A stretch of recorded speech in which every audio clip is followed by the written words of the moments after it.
जे बयबो टाइम बहननानै एफा खस्थ' खालामनानै एफा सान्दुं थिंथिंआवबो बयबो फैदों आंकुलमोनाबो बाबामोन आंनि फेमिलियाबो फैदों जोबोर मोजां मोनदों माने आंथ' बेखौनो बुंनो सानोखि नोंसिनि मा सिमां दङ बेखौ गोसोआव ला आरो बिमा बिफानि आशीर्वादखौ लानानै था आरो जे नोंनि सिमां दङ जे नोंनि गल दङ बेखौ नाजाफुंनो माने जाफुंहोनो माने बहुत खस्थ' खालामनांगोन खिन्थु जेला खस्थ'नि फलखौ मोनगोन हेलाबा मोनसे ओरैबायदि गोजोननाय मोनगोन जेखौ नोङो जिबनाव कम्पेयार खालामनो हाया जेखौ आं मोननो हादों माने भगबाननि आशीर्वादाव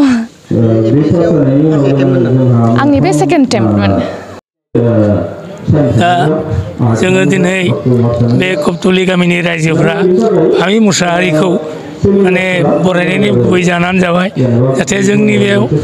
गामियावनो फरायफुनाय इयुन जोलै जायफोर गथ' गथायफोर दं फरायसाफोर बिथांमोनाबो जे थुलुंगा मोनो जे लाइन लानानै फरायनो हानानै भबिष्यताव माने बिमा बिफानि गामिनि समाजनि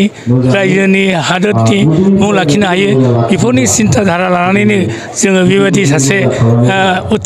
उथ्रिफुनाय माने व्यक्तिखौ लाबोनानै जोङो बरायदों आरो बिथांनि बे जिथु आर्हि बेखौ नायनानै जाहाथे जोंनि फरायसाफ्रा माने जाहाथे सोलोङो बे आसा लानानैनो जों दिनै फामि मुसाहारिखौ बरायनाय जादों।